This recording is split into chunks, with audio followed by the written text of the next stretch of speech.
আমাদের প্রেমের কথা চ্যানেলটির সকল প্রকারের পাঠ গল্প দেখতে আমাদের চ্যানেলটি সাবস্ক্রাইব করে পাশে থাকা বেল আইকনে ক্লিক করুন। আমি বোধহয় আমার জীবনের সবচেয়ে সুন্দর একটা দৃশ্যের সাক্ষী হলাম। হয়তো পৃথিবীতে এর চেয়ে সুন্দরতম দৃশ্য আর কিছু হয় না। মায়ের বুকের সন্তান ফিরে আসা। উফ আল্লাহ, তুমি প্রত্যেক মায়ের বুকের সন্তানকে অক্ষত রেখো। আর ভারী গলায় বলা কথাগুলো বাকি চারজনকে স্তিমিত করে। শৈলী খেয়ার হাত ধরে নিরুত্তর ভরসা যোগায়।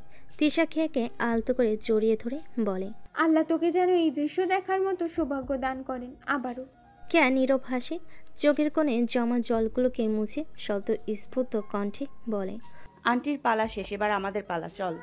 উৎসকল্প দৌড়ে গিয়ে একসাথে জড়িয়ে ধরে নিনাদকে। কেয়া, তিশা, শৈলী নিনাদের পিঠ চাপড়ে স্বাগত জানায় তাদের বন্ধু মহলে। প্রাণবন্ত হেপটা গ্রুপ হুট করে নিস্তব্ধ হয়ে যায় এক মুহূর্তে। নিনাদ কান্না করছে। এই চাপা শক্ত স্বভাবের ছেলেটা আজ কান্না করছে, যে কান্নার আওয়াজে বাকি সবাইকে করে দেয় বিমূর্ত। পুরুষ মানুষের কান্না প্রখরতা এত বেশি, উপস্থিত সবাইকে চোখে জল আনতে বাধ্য করেছে। কেউ পারে না নিজেদের ধরে রাখতে। চোখের কোণ অন্যার কান্নিস টিস্যু ভিজে উঠতে থাকে ক্রমান্বয়ে। আমার মতো অধমকে কেন তোরা ছাড়তে পারছিস না? আমি তো তোদের জন্য জীবনে কিছুই করতে পারি নাই। এই বেটা, আবার সেই এক কথা, বন্ধুত্বের স্বার্থ খোঁজিস? আমি তোদের ছোট করেছি পুরো ক্যাম্পাসে, হেল্পটা গ্রুপে দাগ লাগিয়েছি। একজন দাগ লাগাবে, পাঁচজন সেটা মুছবে। আরে আমরাই তো। নিনাদের বুকে ঝড় ওঠে। রক্তের বাঁধন ছাড়িয়ে অস্তিত্বের গভীরে মিশে ফেলে এই মানুষগুলোকে। সিংহাসনে বসা এই মানুষগুলোকে কখনো তার দারিদ্রতা বিচার করেনি, কখনো চোখের চাহনি আলাদা করেনি। শুরু থেকে শেষ অবধি তাদের পদযাত্রা ছিল একই ধরনের। অথচ বোকা সে কত সহজেই পরিবর্তন করে ফেলেছে নিজের জীবনের বাঁকরেখা। বিক্ষুব্ধ মন তাকে জানান দেয়, এই অশ্রু শুধু মুক্তির নয়, এই অশ্রু মোচনের। কারণ এই মানুষগুলো তাকে ক্ষমা চাওয়ার আগেই ক্ষমা করে দিয়েছে, প্রমাণ করে দিয়েছে তাদের বন্ধুত্ব সময়ের কঠোরতম পরীক্ষাকেও হার মানে। ব্যাস ব্যাস, অনেক হয়েছে, আর কান্নাকাটি করতে হবে না। আমার চোখ জ্বলছে। আমি জীবনে এত কান্না করি নাই কখনো, তোর জন্য, রাফার জন্য। শৈলী থেমে যায়। অধিক উচ্ছ্বাসে বলা কথাটা তাকে অনুযোগী করে তোলে। নিনাদ চোখ মুছে মলিন হেসে বলে, সাতক্ষীরা যাই চল। ও তো আসবে না, আমরাই গিয়ে দেখা করে আসি, হেপটা গ্রুপ ফুলফিল করি। উপস্থিত সবাই নীরব বনে চলে যায়। রাফা মেয়েটা বড্ড অভিমানী। সত্যি 6 জন এক হয়েছে সেই সিলেট ভ্রমণ শেষে আজ প্রথম। এখন তো বাদ আছে শুধু সে। দেখা না করলে অভিমানে হয়তো মুখ ফুলাবে। রাফাকে মনে রেখেছিস? সেই দিনের পর থেকে 1 সেকেন্ডও ভোলার অবকাশ পাইনি। তাহলে তো গোটা জীবন নিয়েই আফসোস করিস। আমার আফসোসের আদ্য অন্ত নেই। আমি ভেতরে ভেতরে মরে গিয়েছি অনেক আগেই। ওই মেয়েটা আমাকে মেরে ফেলেছে তার কঠিন ভালোবাসা দিয়ে। এখন শুধু বেঁচে থাকা আমার মা, ভাই আর তোদের জন্য। আমার জীবনের দরজা আমি বন্ধ করেছি রাফাতেই, আর কখনো কোনো দিন কোনো কিছুতেই খুলবে না। এটা নিনাদের প্রতিজ্ঞা। মানুষের উচিত সঠিক সময়ে সঠিক মানুষকে মূল্যায়ন করা। এত ব্যর্থ হয়েছে এ একটা জায়গাতে এসে, যার কারণে মানুষ হারিয়ে ফেলে পুষে রেখেছে যাতনা গোপনে। কারাগারের সেই নির্জন নিষ্পেষিত রাতগুলোর সঙ্গী ছিল রাফার রেখে যাওয়া সমস্ত স্মৃতিপট। চোখের সামনে ভেসে উঠত মায়াময় মুখটি। প্রতিটি হাসি, প্রতিটি উচ্ছ্বাস, প্রতিটি অভিমান তার মাথায় ঘুরত। আর আজ সব আছে, সে নেই। নিঃশব্দে এক বুক অভিমান নিয়ে পাড়ি জমিয়েছে অদূরে। Satkhira final? Yes, you are ready to fulfill our HEPTA group. 6 জন পা বাড়ায় 7 জনের পূর্ণ হতে। নিনাদ হাঁটার গতি থামায়। সামনে এগিয়ে চলা 5 জনকে দেখে অনুধাবন করে, পৃথিবীতে কিছু মানুষ থাকে যারা সমস্ত অন্ধকারকে আলোয় ভরিয়ে দিতে পারে। পৃথিবীতে ভুল হয়, শাস্তি ভোগ করতে হয়, কিন্তু বন্ধুত্বকে সেসবে পরিমাপ করা হয় না। তারা তো শুধু ভালোবেসে বোঝাই, মেনে নেয় আর অপেক্ষা করে সঠিক সময়ের জন্য।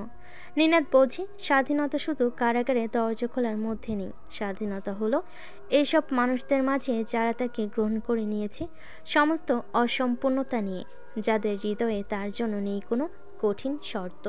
বর্ষার আকাশ আজ মেঘমুক্ত। দক্ষিণে বাতাস বইছে প্রাণখোলা উদ্দামে। রৌদ্রময় এই ঝকঝকে দিনে হঠাৎ এক মুঠো অবাধ হাওয়া এসে ডায়েরির পৃষ্ঠা উল্টিয়ে দিয়ে যায়। কলমের কালিতে সঙ্গে সঙ্গে ভরাট হয়ে যায় জুনের ২৭ তারিখ। প্রতীক্ষমান কামিনীর অবশেষে দীর্ঘযাত্রার অবসান ঘটে। সাদা খসখসে পৃষ্ঠায় নীলবর্ণের কালি দিয়ে লিখে ফেলে দ্রুত হাতে, আমি পেরেছি অবশেষে। চোখের চশমায় গ্লাস ঘোলা হয়ে ওঠে কেয়ার। নাক টেনে মৃদু হেসে মুখ লুকায় ডায়েরির মাঝে। উজান ভাটির সাক্ষীনামা এই ডায়েরি। নিভৃতে পার করা জীবনের সবচেয়ে খারাপ সময়ের সঙ্গী এটা, যেখানে লিপিবদ্ধ করে রেখেছে সে পার করে আসা প্রতিটি মুহূর্ত, প্রতিটি ব্যথার বিবরণ, একাকিত্বতা, সঙ্গে এক বুক আশা, আকাঙ্ক্ষা আর আত্মবিশ্বাস। এই মহা মূল্যবান সাক্ষীনামার পৃষ্ঠায় লেগে আছে তার চোখের নির্মেদ অশ্রু। কেয়া, জয়াপু এসে গেছে, আয় তাড়াতাড়ি। কেয়া মুখ তুলে তড়িৎ বেগে চশমার ভাঁজে ভেজা চোখ দুটো হুট করেই তার হয়ে ওঠে উচ্ছ্বাসিত। কানে বাজে মাত্র খেয়ার কণ্ঠস্বরে বলা কথাখানা।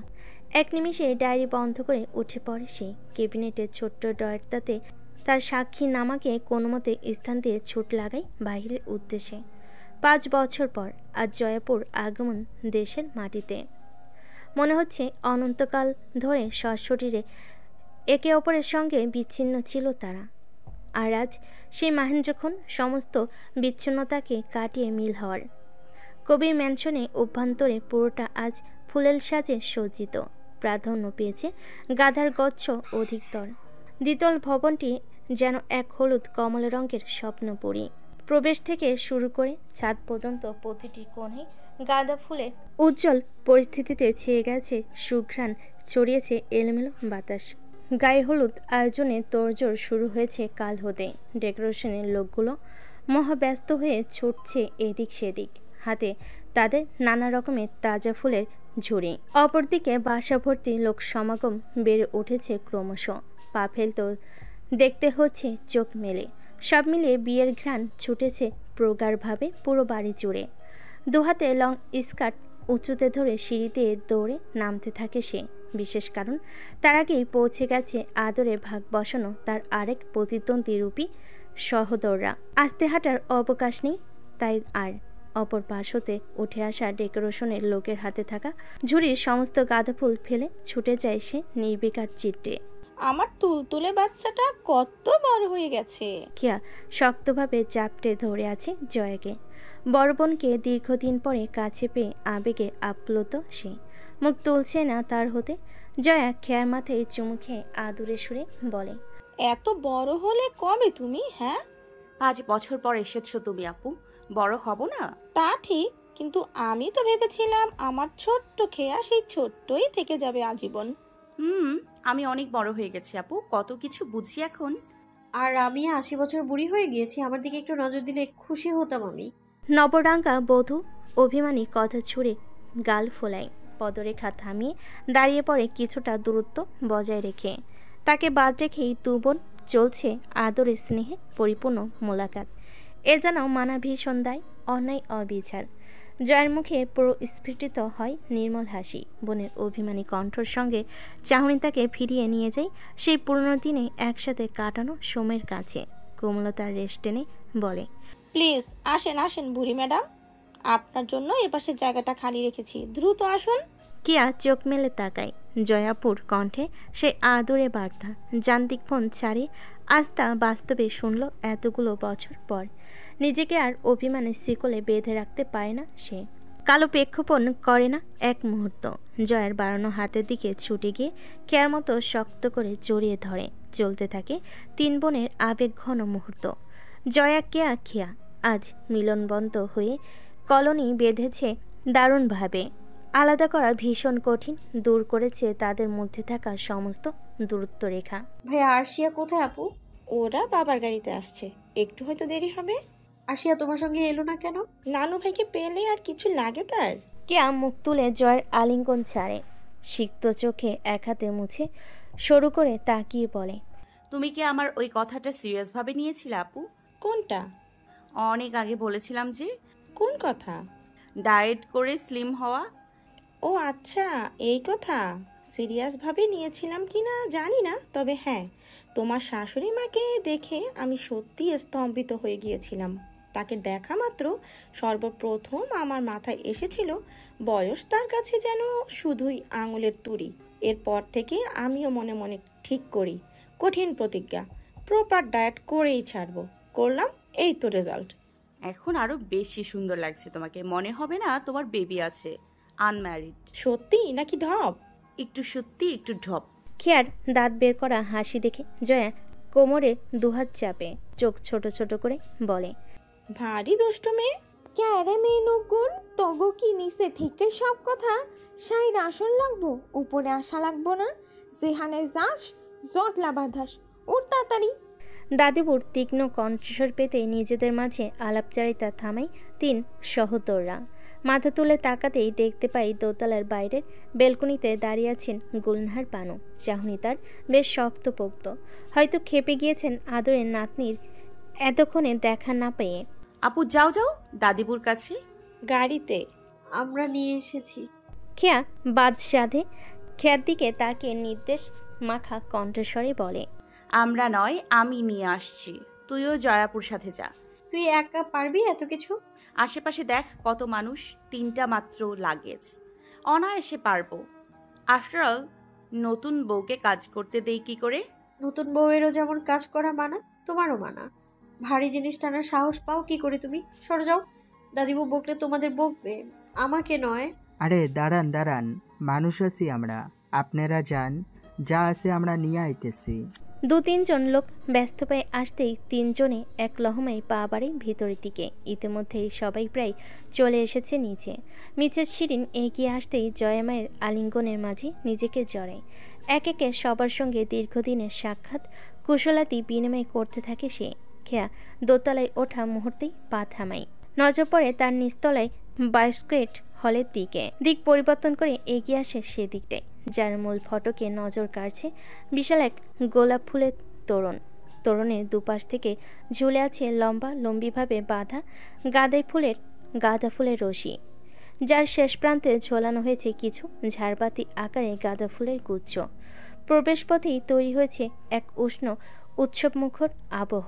অথচ এই জায়গাটা অন্যান্য দিন ব্যস্ত হয়ে থাকে বাবার রাজনৈতিক নেতাকর্মীদের সঙ্গে সলা পরামর্শের আসরে। বাইরে মানুষ আসা যাওয়া লেগেই থাকে সবসময়, কিন্তু আজ যেন পুরোই ভিন্ন চিত্র। অভিভূত চোখে ভিতরটা একটু ঢু মারে সে। মূলত এখানেই জমবে গায়ে হলুদের আসর। দেওয়ালে দেওয়ালে সজ্জিত গাঁদা ফুলের প্যানেল, জমিয়ে সাজানো হয়েছে স্টেজটা। বড় বড় কাঠের ফ্রেমে গোলাপ ফুলকে ঘনভাবে বসিয়ে পিছনের অংশকে করা হয়েছে হাইলাইট। স্টেজের সামনে মেঝেতে ছড়ানো হয়েছে তাজা গাঁদা ফুলের পাপড়ি।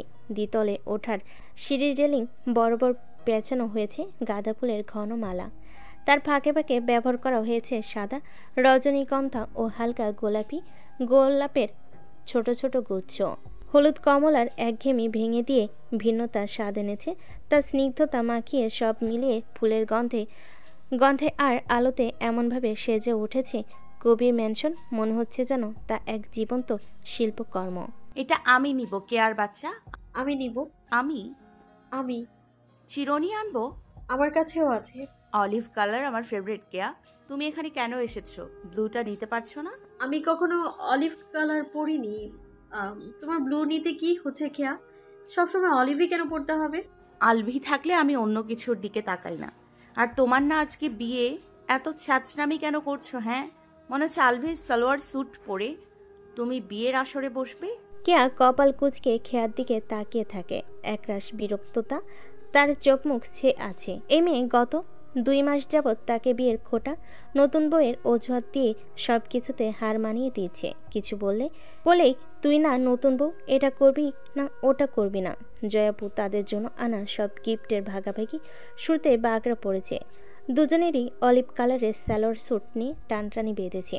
সমস্যা কি? এত তর্কাতর্কি হচ্ছে কি নিয়ে? জয়া রুমে প্রবেশ করতেই দুবোন অভিযোগের খাতা খুলে সালোয়ার স্যুট বিভ্রাট নিয়ে তুলে ধরে নিজেদের যুক্তি তর্ক। চুপ চুপ, বাসা ভর্তি মানুষ, একটা সালোয়ার নিয়ে এইভাবে টানাটানি করছো কেন?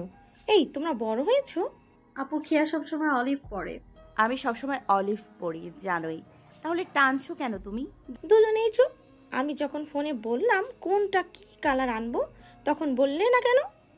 তখন তো খুব বললে তোমার যেটা পছন্দ সেটাই আনো। এখন একটা সালোয়ার স্যুট নিয়ে টানাটানি করছো দুজনে। কেয়া দুজনে চুপ হয়ে যায়। জয়া দুজনের দিকে স্বল্পক্ষণ তাকিয়ে আবার বাইরে চলে যেতে কেয়া শক্ত মুখ করে অন্যদিকে মুখ ঘুরিয়ে বলে, দিয়ে দিলাম, যা। লাগবে না আমার। বিয়ের দিনও নাটক বাদ যাচ্ছে না তোমার। ভালোভাবে দিচ্ছি, ভালো লাগছে না এখন। ওটা রাখো তুমি তোমার জন্য। কেয়া, মিন্ট গ্রিন চলবে?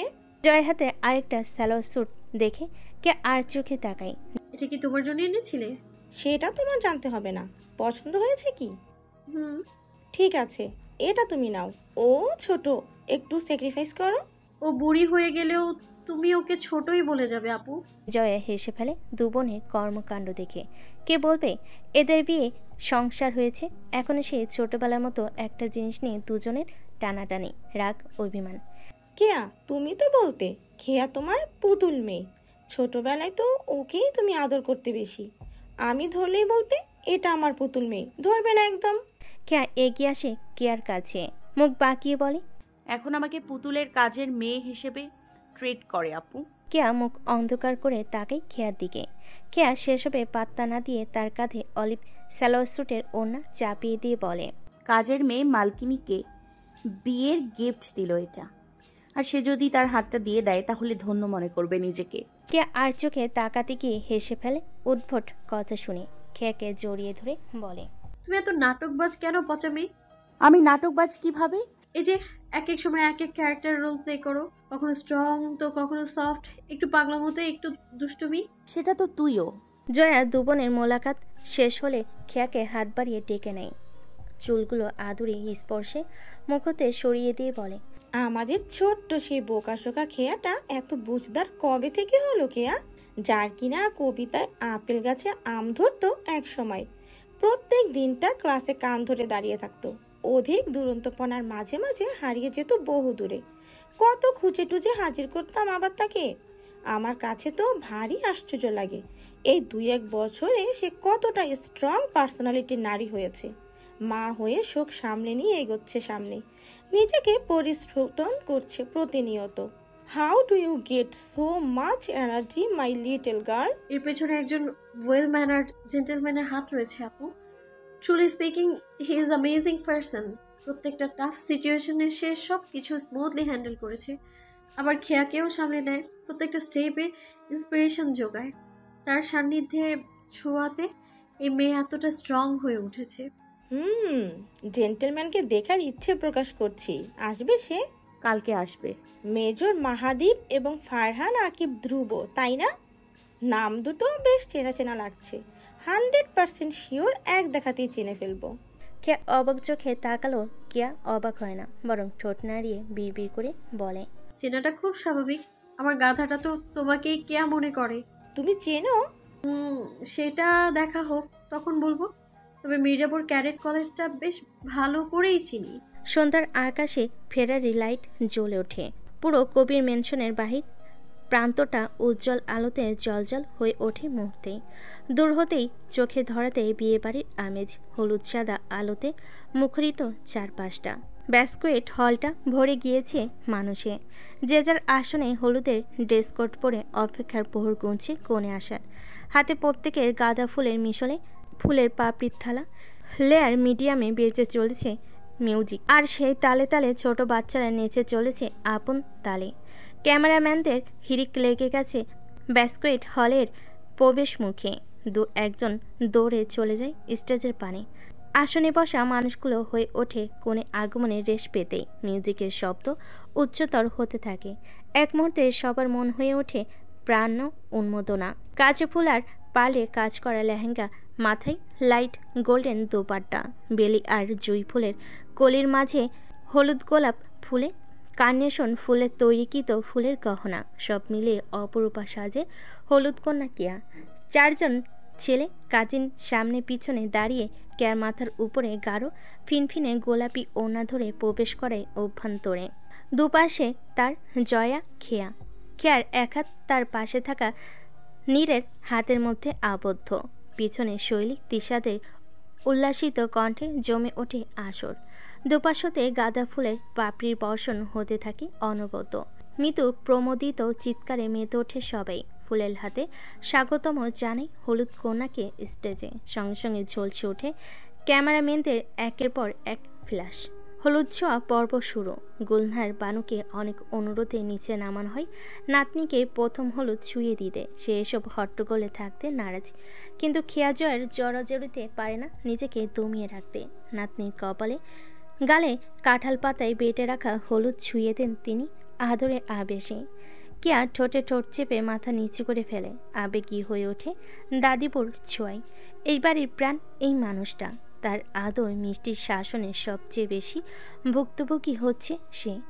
আগে পালানোর পথ খুঁজত, নিজেকে বাঁচাতো চাইতো লাঠি আর বুলেট কথোপকথন থেকে। কিন্তু আজ মনে হচ্ছে ওইসবই ছিল তার জীবনে সুখের মুহূর্তগুলোর এক অংশ। এই মানুষটার মিষ্টির শাসন তার রন্ধে রন্ধে মিশে গিয়েছে। থাকবে কি করে ছেড়ে?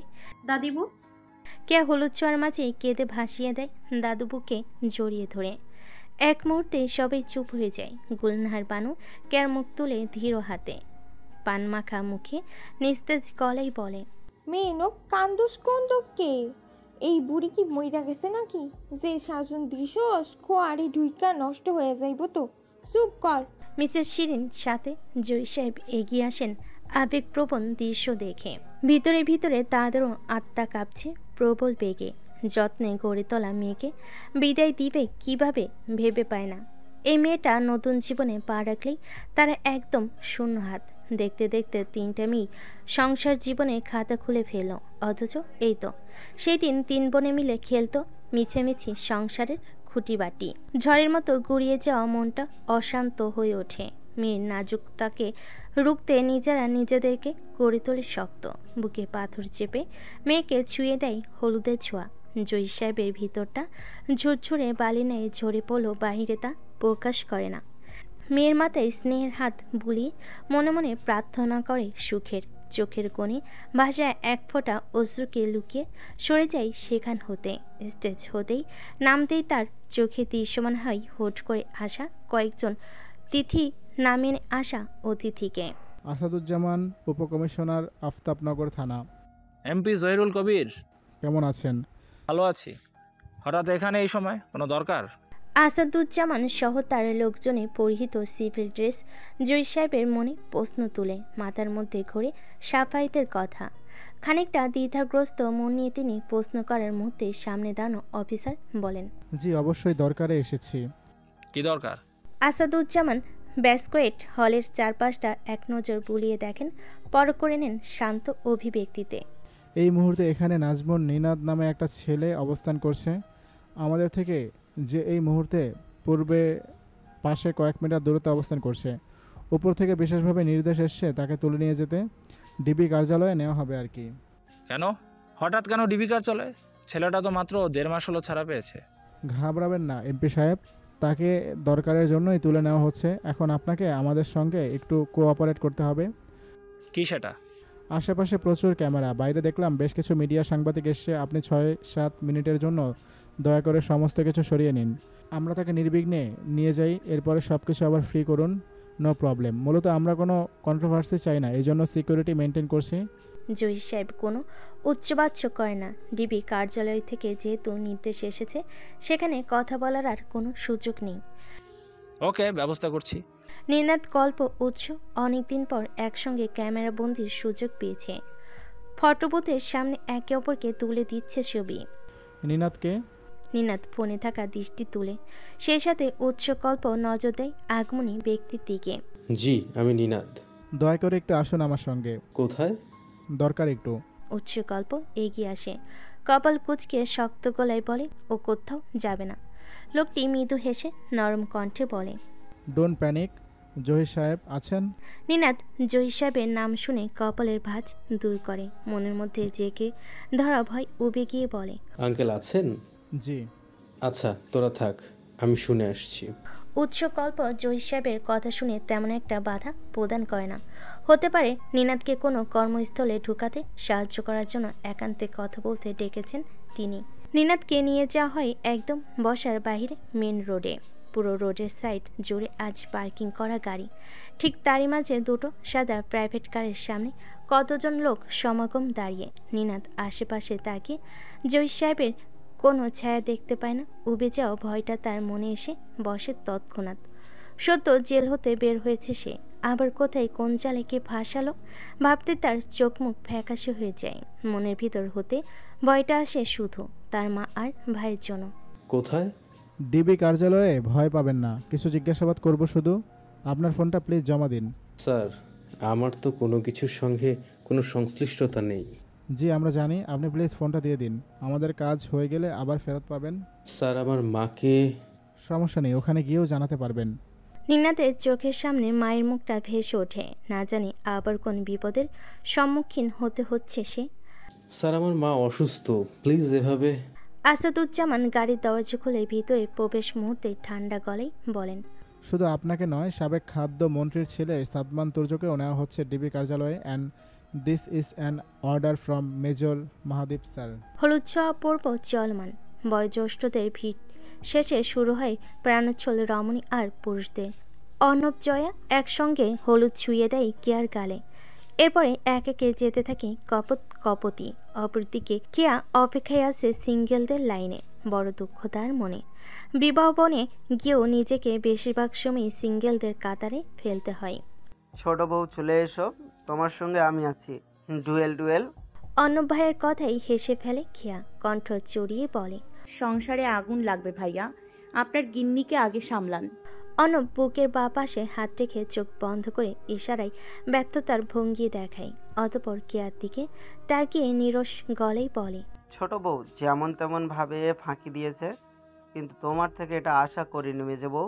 কেয়া অর্ণবের মুখে এক টুকরো কেকের স্লাইড তুলে দিতে দিতে বলে, কি করব বলুন ভাইয়া, মাঝপথে ব্রেক ফেল না করলে আপনাকে ফাঁকি কখনোই দিতাম না। তাই বলে বিদেশ যাত্রা পথে ফেলে এলে? আসতে হলো। ইতিহাস তৈরি করে ফেলছো মেজে বউ। আমাদের প্রমোদে শুরু হয় নাচানাচি। কেয়ার ফ্রেন্ড সার্কেলের অনেকেই উপস্থিত হয়েছে আজ। কেউ কেউ এসেছে বাচ্চা সমেত। নিজেদেরকে এক মুহূর্তের জন্য সংসারের জাল হতে বের করে মত্ত হয়ে উঠেছে প্রাণবন্ত উল্লাসে। সঙ্গে যোগ দিয়েছে তিশা, শৈলীসহ খেয়ার সব কাজিনরা।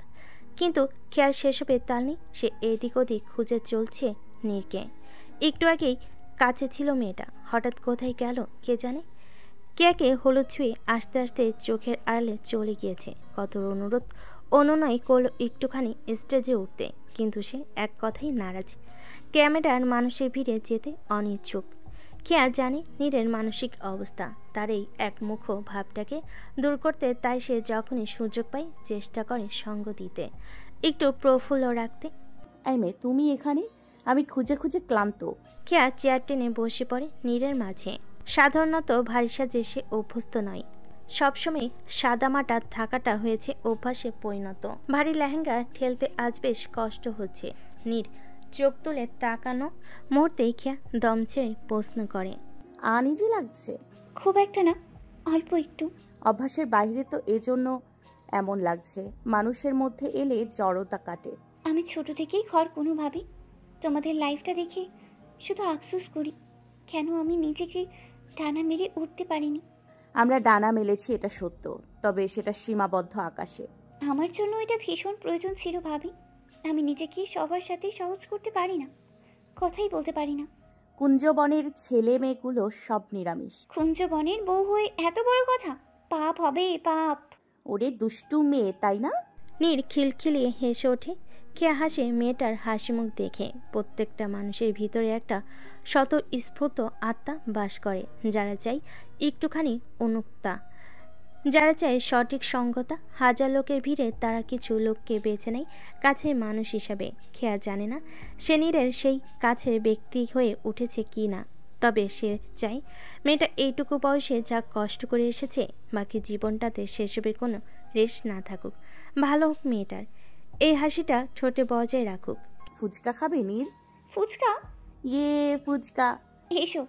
খেয়া উঠে দাঁড়িয়ে হাত বাড়ায় নীরের দিকে। নীর নিজের জড়তাকে ভেঙে সঙ্গে সঙ্গে হাত রাখে খেয়ার হাতে।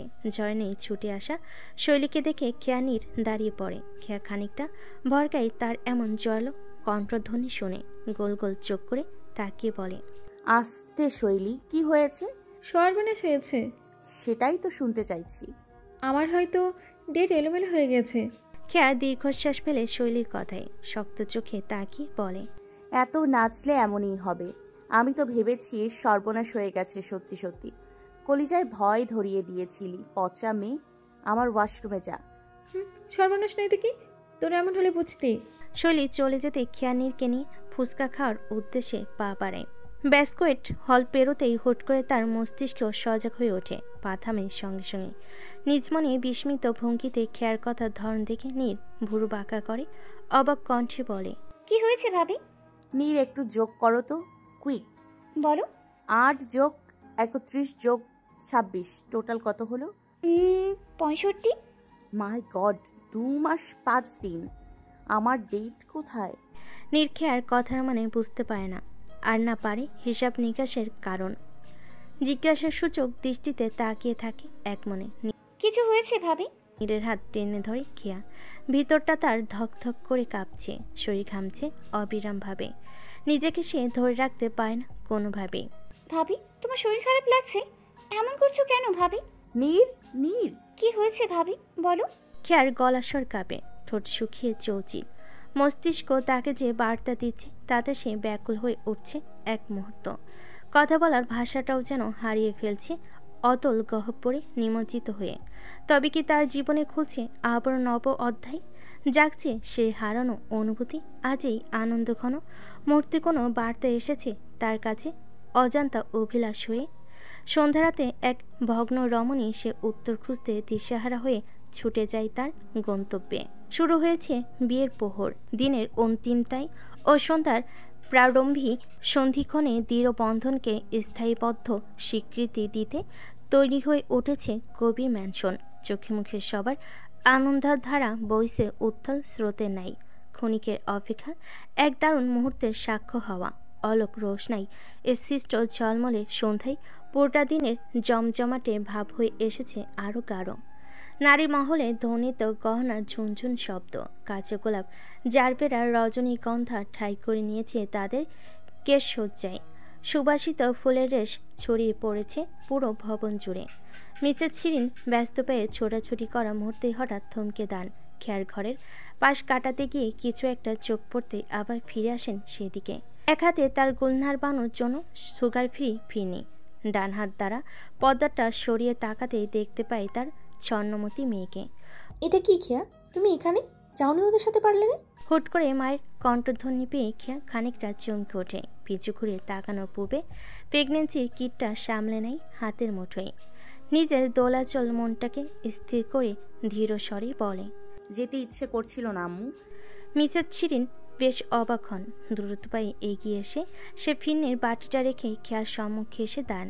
কপালে গলায় হাত ছুঁয়ে তড়িৎ কণ্ঠে বলেন, শরীর খারাপ করছে মা? পেন হচ্ছে কোথাও? না, আমি আমি আমি ঠিক আছি আম্মু, শরীর খারাপ করেনি। তুমি প্লিজ ব্যস্ত হবে না। তাহলে কি হয়েছে, মন খারাপ? আজকের দিনে মন খারাপ হতে পারে আম্মু? রোদেলা নিশা সবাই গিয়েছে তো।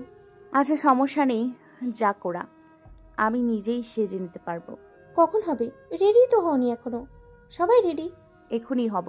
দেখো শাড়িও বের করেছি। তুমি প্লিজ এত ভেবো না আমাকে নিয়ে। আমার অত মেকআপ বা ভারী লুক ভালো লাগে না, তাই যাইনি। এছাড়া কিছু নয়। সত্যি বলছো? কোনো সমস্যা হচ্ছে না তো? ট্রাস্ট মি, কোনো সমস্যা হচ্ছে না। কে এক হাতে মিসেস শিরিনকে সামলানোর প্রয়াস করতে থাকেন, অপর হাতে ওনার ভাঁজে লুকানো তার প্রেগনেন্সি কিটটা। সৃষ্টিকর্তার অশেষ দয়ে রেজাল্ট পজিটিভ এসেছে। তার ভিতরে আবারও আগমন হয়েছে এক রক্ত মাংসে গড়া ভ্রূণ।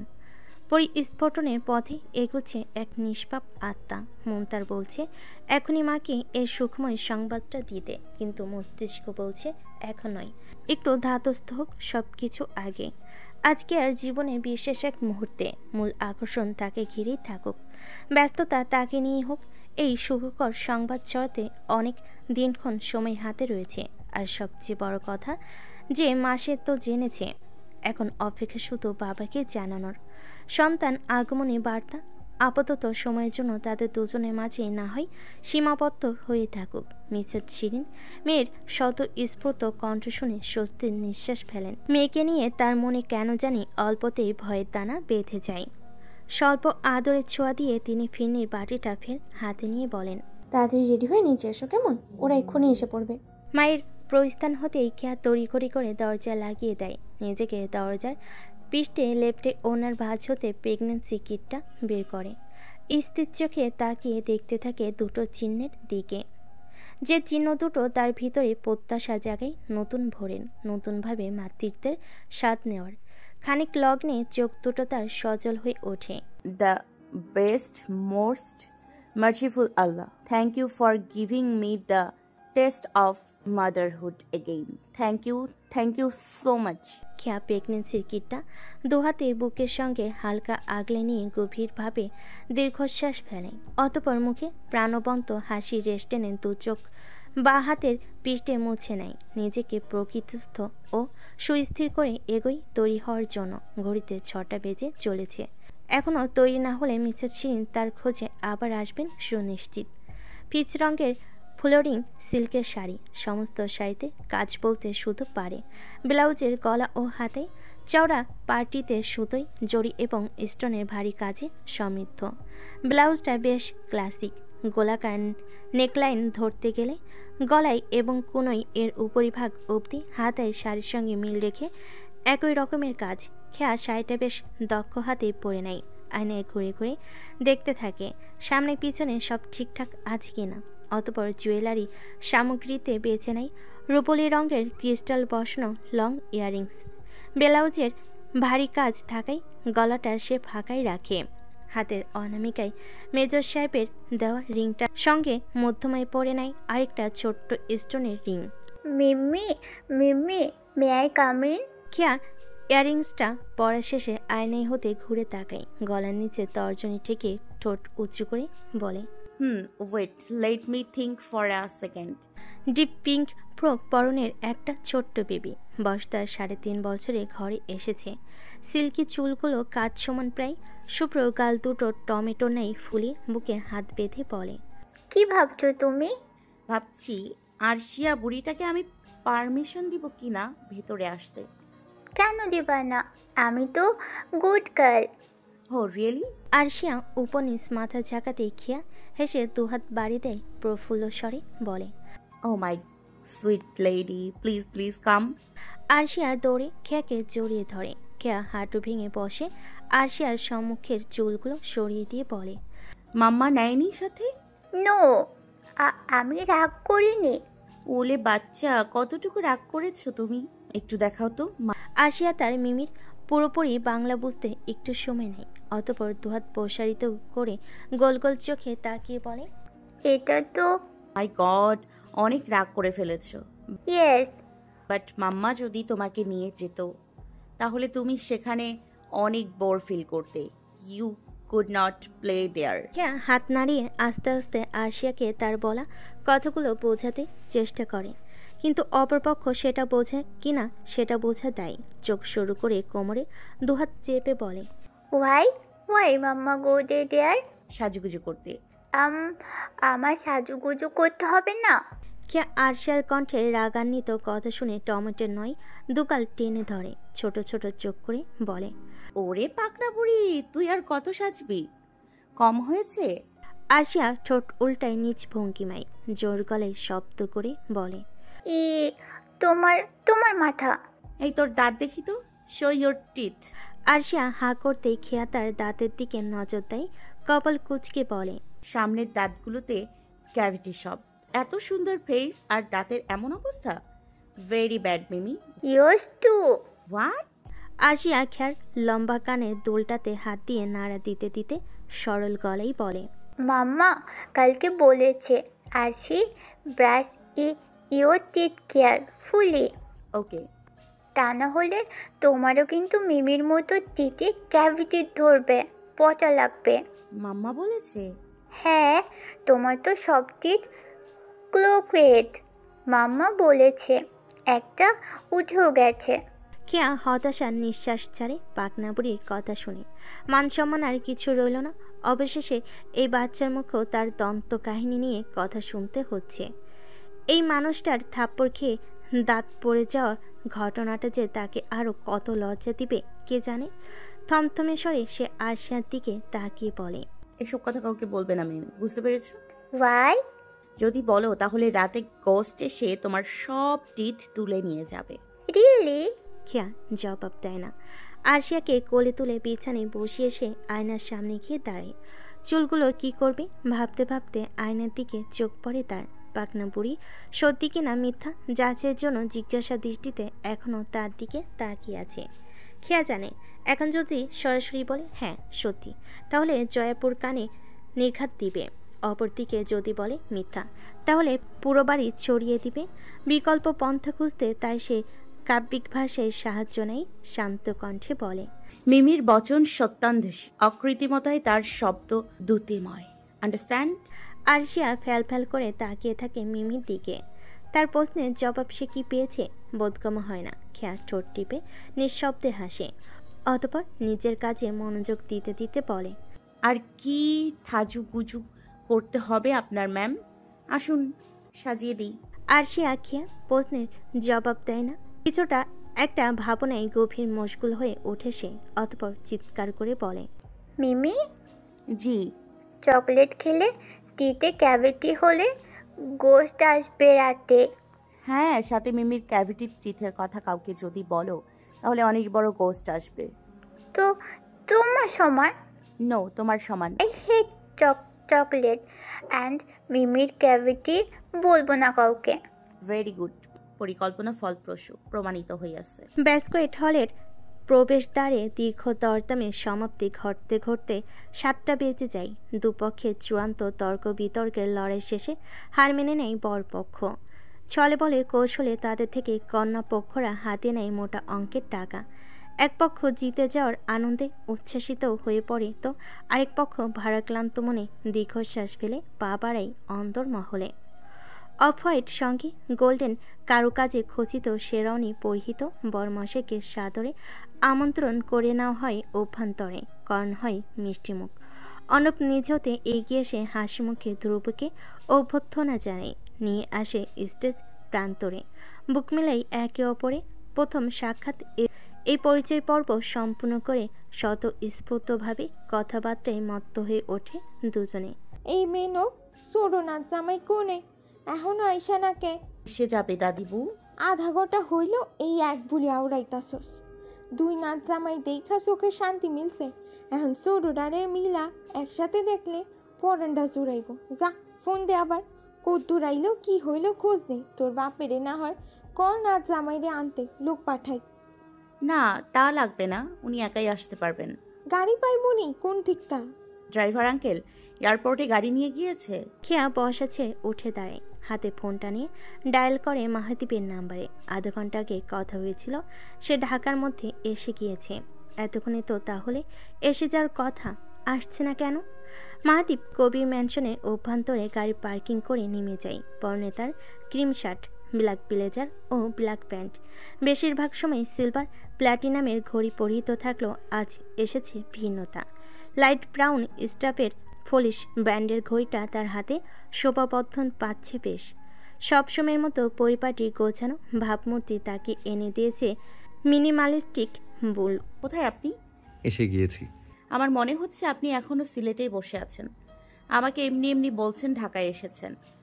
মাহাদীপ মৃদু হেসে কবির ম্যানশনের বাইরের দিকটায় তীক্ষ্ণ নজর বোলায়। তার এই তীক্ষ্ণ নজর চারিদিক হতে মোট 6টা সিসি ক্যামেরা দৃশ্যমান হয়। নিরাপত্তার ব্যবস্থা তাহলে করা হয়েছে বেশ জোরদারভাবে। এমভি সাহেব রিস্ক নেননি কোনো। তোমার এরকমটা মনে হচ্ছে কেন? মনে হওয়াটা খুব স্বাভাবিক মেজর সাহেব। বিবাহিত হওয়া সত্ত্বেও অবিবাহিত বেশে থাকতে হয় আমাকে। সেটা কিভাবে? কেয়া মিউজিকের শব্দে কথা স্পষ্টভাবে শুনতে পায় না। হাঁটতে হাঁটতে কিছুটা দূরে গিয়ে জোর গলায় বলে, এটা আপনি বুঝবেন না, বুঝতে হবেও না। একটা কথা শুধু মনে রাখুন, আজ যদি আমাকে একা একা কিছু করতে হয়েছে তো আপনাকে আমি দেখে নিব, খুব ভালোভাবে দেখে নিব। আপাতত পেছনে ঘুরে দেখে নাও। কি? খেয়া কানে ফোন ধরে রাখা অবস্থায় ভুরুদয় বাঁকা করে চোখ ঘোরাতে থাকে।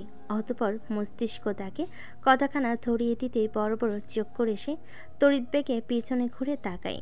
একই জলজ্যান্ত মেজ সাহেব তার সামনে দাঁড়িয়ে। কোথা থেকে এলো, কখন এলো? এক মুহূর্তেই বিস্মিত নয়ন তার বিরাজ করে মানবটার উপরে।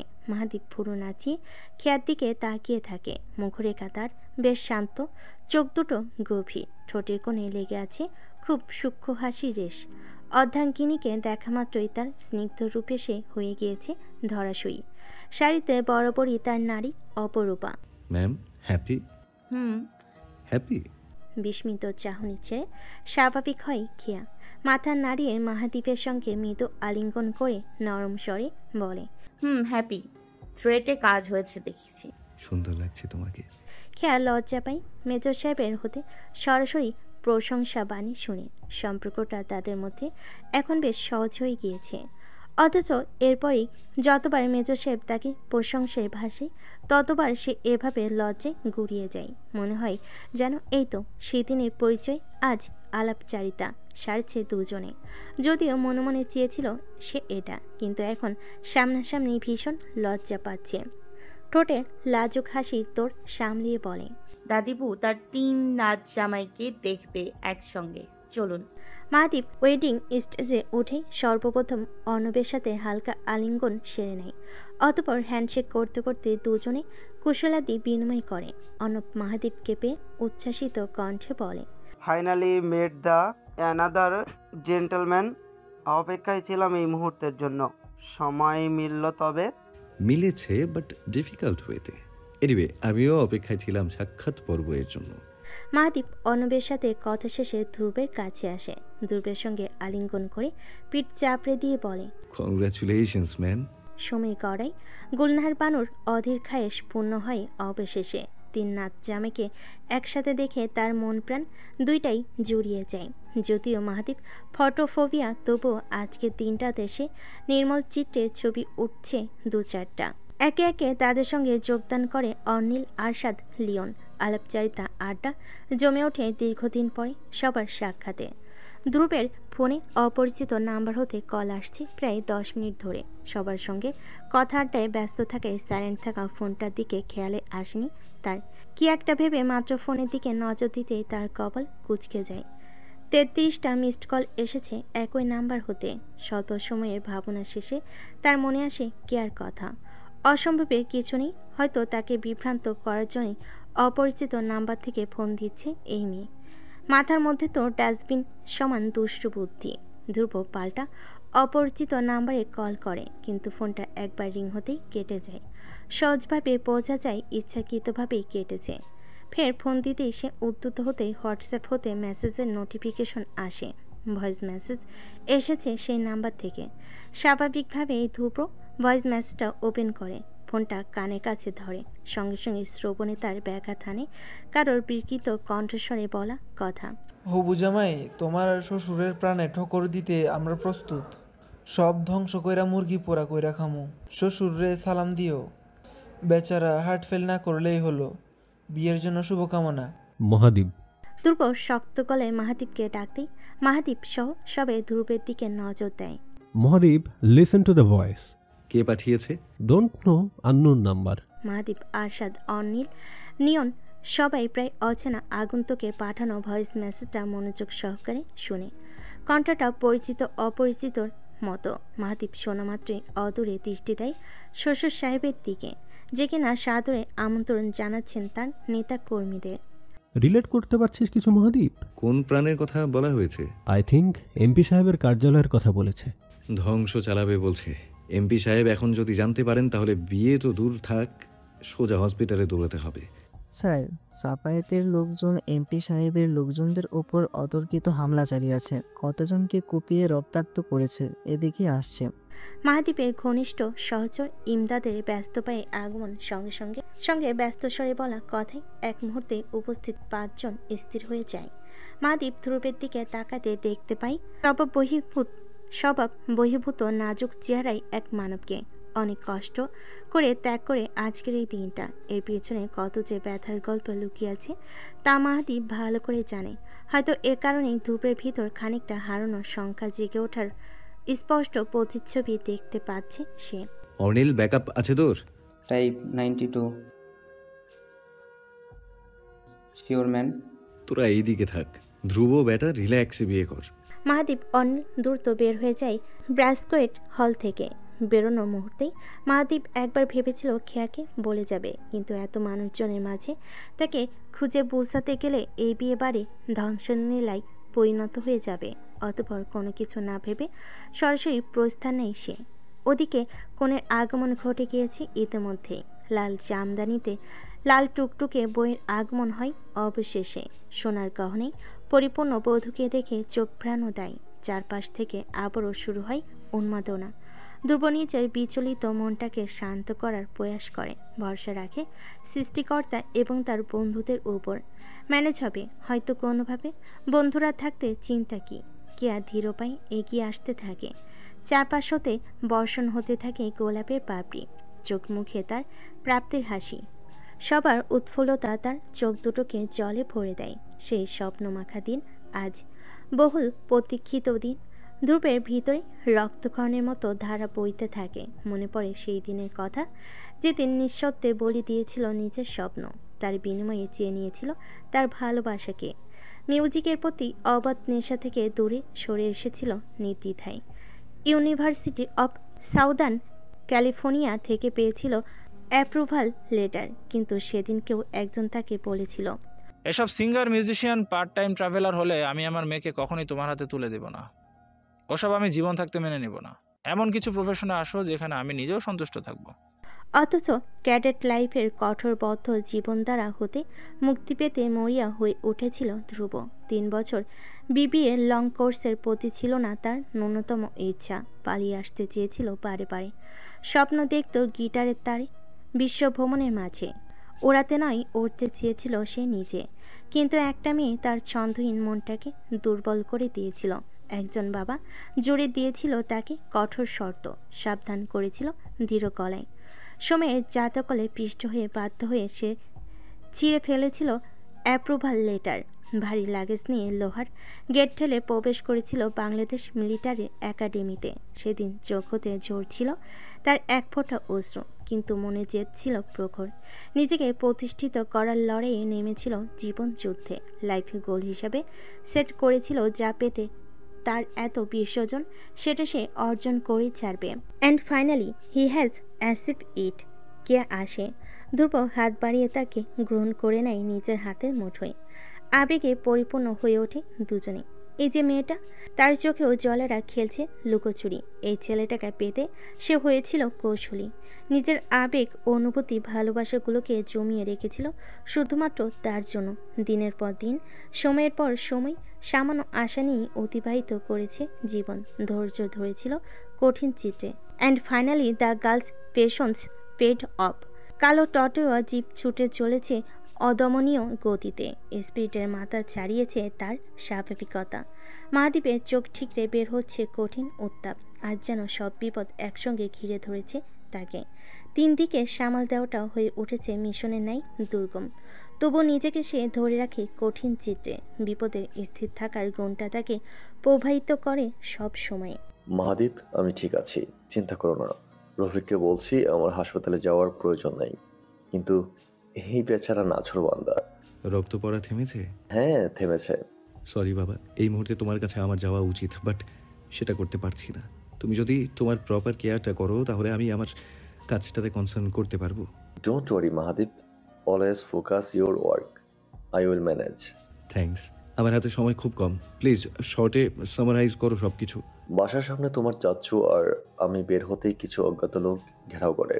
ওরা কিছু একটা পাওনা পরিশোধের জন্য উল্লেখ করছিল।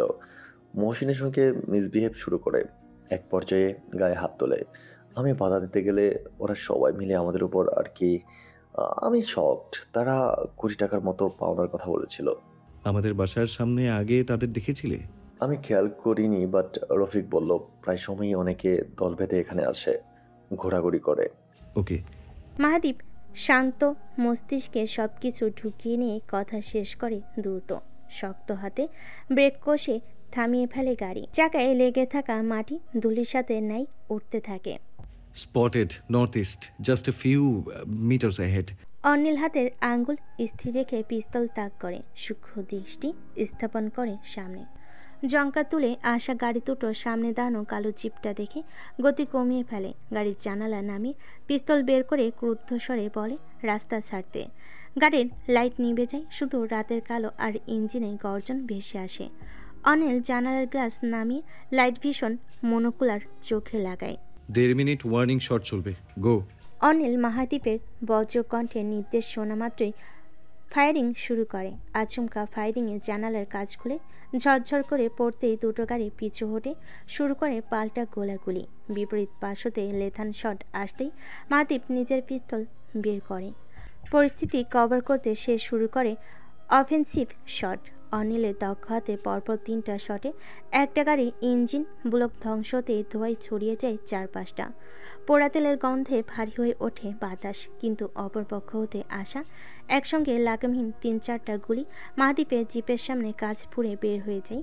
মাহাদীপ অনিল দুজনে হেড ডাউন করে ফেলে সঙ্গে সঙ্গে। কাছের ফলানে এক টুকরো ছিটকে এসে মাহাদীপের আগের ক্ষত হওয়া স্থানে ফের গেঁথে পড়ে। অনিলের গিয়ে লাগে থুতনি বরাবর। পরিস্থিতি বেগতিক দেখে গাড়িতে থাকা মুখোশধারীরা ধোয়ার আড়ালে পিছু হটে যায় দ্রুত। ইঞ্জিন ব্লাস্ট হওয়ার গাড়ি অচলে হয়ে তারা ভিতরে লেগে যায় আগুন। মাহাদীপ কপাল বেয়ে রক্তকে উপেক্ষা করে পিছু ধরে পালিয়ে যাওয়া গাড়িটাকে ড্যাশবোর্ডে মাত্রা অতিরিক্ত স্পিড তুলে ধাওয়া করতে থাকে সমান তালে। মাহাদীপ এক নজর অনিলের দিকে তাকায়, থুতনি কেটে একদম চিড়ে গিয়েছে।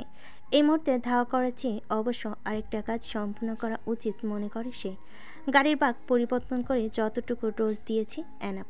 বিয়ে পর্ব সম্পূর্ণ হয়েছে। নববধূ ঠোঁট কাঁপিয়ে চোখের জল ভাসিয়ে উচ্চারণ করছে অবশেষে কবুল নামক পবিত্র শব্দ। নাম লিখিয়েছে নতুন জীবনে, হয়েছে সেই আকাঙ্ক্ষিত ব্যক্তি অর্ধাঙ্গিনী। ধ্রুব কবুল শেষে স্বাক্ষর সম্পূর্ণ করে। সব কাজিনরা হুড়মুড়িয়ে নববর বধূকে পাশাপাশি বসে আয়না তুলে ধরে সামনে, বলে কি দেখতে পারছেন আয়নাতে? ধ্রুব নজর ফেলে আয়নায়। কেয়ার লাজুক রূপটা তার ভিতরে শীতল বন্যা বইয়ে দেয়। চোখে মেটাই দূরত্বের তৃষ্ণা, ঠোঁটের কোণে অদম্য প্রাপ্তির রেশ। কিন্তু এসব কিছু একান্তই তার নির্ভীত অনুভূতি। পুরুষালী ভারী কণ্ঠ ভেদ করে বলে, আমার ব্যক্তিগত বিরোধী দলীয় নেত্রীকে দেখতে পাচ্ছি। সে যে সব সময় আমার বিপক্ষে অবস্থান করে, বিনা ভোটে জয়লাভ করে, সে আমার শত্রু রানীও বলা চলে। একমাত্র শত্রুতা শুধু আমার সাথেই। একসঙ্গে সবাই হাততালি দিয়ে ওঠে ধ্রুবের কথায়। উচ্ছ্বাসিত হয়ে কেয়াকে একই প্রশ্ন করে। কেয়া বুঝতে পারে না কি উত্তর দিবে। সে ভেবেছিল একটু নরম ভালোবাসা প্রকাশ করবে, কিন্তু এই ব্যাটার ভিন্ন উত্তর পেয়ে তার মন গিয়েছে ঘুরে। লজ্জামাখা কণ্ঠে ঠিকরে ছোট্ট করে উত্তর দেয়, আমি আমার ব্যক্তিগত অসহ্য পুরুষকে দেখতে পাচ্ছি। রাত বাড়ে, উজ্জ্বলতার রেশ কমে গিয়ে শুরু হয় মিলানতার রেশ। সূচনা ঘটে বিদায় সেই কঠিন মুহূর্তের। হাসি উল্লাস উবে গিয়ে বিস্তার ঘটায় নিস্তব্ধতার। এনো জামাই বাড়ি যাইয়া সংসার করবি মন দিয়া, শ্বশুর শাশুড়ি জামাইরে মাথায় তুলা রাখবি, তোকে হেরাও মাথায় তুলা রাখবো। আমি কই খোঁজ খবর ঠিক রাখবো। এদিক ওদিক হুনি তোর লাঠির বাড়ি একটাও মাটি পড়বো না। গুলহান বানুর শক্ত কণ্ঠের কথা তার ভিতরে কোমলতাকে আটকানোর চেষ্টা করে। বৃদ্ধ ঘোলা চোখে তার অশ্রুর আনাগোনা। তার বেঁচে থাকা সুখে থাকার মূলমন্ত্র তার নাতনিরা। আজ তারা এক একে চলে যাচ্ছে নিজ গন্তব্যে। তার হাঁটতে চলতে সাহায্য করা শক্ত কাঠের লাঠিটা সবসময় ফিকে হয়ে থাকতো তার নাতনিদের কাছে। মনের বল শরীরের বল বলতেছিল একমাত্র ওরাই। এই মইনুক কান্দন থামা। কেয়া সুখের প্রাপ্তি পুরোটা জুড়ে থাকলেও ও বিদায়ী শূন্যতা তাকে ব্যথা দেয় প্রবলভাবে। মা বাবা বোনেদের কাছে হতে বিদায় নিতে গিয়ে হয়ে যায় অন্তঃসার শূন্য। সবার চোখে জল এসে যায় কিয়া খেয়ার বিদায়ী চিত্রপট দেখে। এই দু বোনের বন্ধন হৃদয় স্পর্শী। কেয়ার কাছে খেয়া যে কতটা আদরে, কতটা স্নেহের, সেটা সবারই জানা। ছোট বোনকে সে নিজ হাতে তুলে যত্ন করে বড় করেছে। ঝগড়া হাসি কান্নায় সামিল হয়েছে একে অপরের, আর আজ সেই বন্ধন আলগা হওয়ার সময় এসেছে। একসাথে কাটানো সোনালি দিনগুলোর বিদায় নিচ্ছে নতুন জীবনে পা রাখার মাধ্যমে। সবাই এসে দুবোনকে শান্ত করার চেষ্টা করতে থাকে। বিদায়ী মুহূর্তে সর্বশেষে উপস্থিত হয় মাহদীপ, অনিল। আপাতত সময়ের জন্য সব কিছু ম্যানেজ করে এসেছে, কিন্তু উত্তাল ঢেউ বহমান হচ্ছে ধরাছোঁয়ার বাহিরে। সেটা নিয়ে কাজ করতে হবে ঠান্ডা মাথায়। ধ্রুব মাহদীপ অনিলকে দেখা মাত্রই কৃতজ্ঞতাপূর্ণ দৃষ্টিতে তাকায়। মাহদীপ সে দৃষ্টি উপেক্ষা করে এগিয়ে আসে কাট কাট গলায় বলে, ফর্মালিটি শো করা বন্ধ কর। তোর বউকে থামা। যেভাবে কান্না শুরু করেছে আমার বউকে অজ্ঞান করে ফেলবে। মামা ব্যান্ডেজ। তোর বিয়ের দাওয়াত এটা। জয় সাহেব এসে দু মেয়েকে আদুর হাতে ক্ষান্ত করেন। মিসেস তাহিরা খেয়ার কাছে এসে বলে, তুমি আজকে কেয়ার সঙ্গে চলো আমাদের বাসায়। একজনকে তো যেতেই হয় কন্যাপক্ষের সঙ্গে, সেটা না হয় তুমিই হও, এতে তোমাদের দু বোনেরই ভালো লাগবে। সবার অনুরোধে খেয়া সিদ্ধান্তহীন হয়ে পড়ে। বেজার চোখ দুটো গিয়ে পড়ে তার মেজর সাহেবের দিকে। বুঝতে চেষ্টা করে তার অভিব্যক্তি। এতক্ষণ সব ঠিকঠাকই চলছিল, কিন্তু শেষ কথা শুনে মাহদীপের কপাল কুঁচকে যায়, মুখরেখা হয়ে ওঠে গম্ভীর। শক্ত চোখে তাকেই ধ্রুবের দিকে।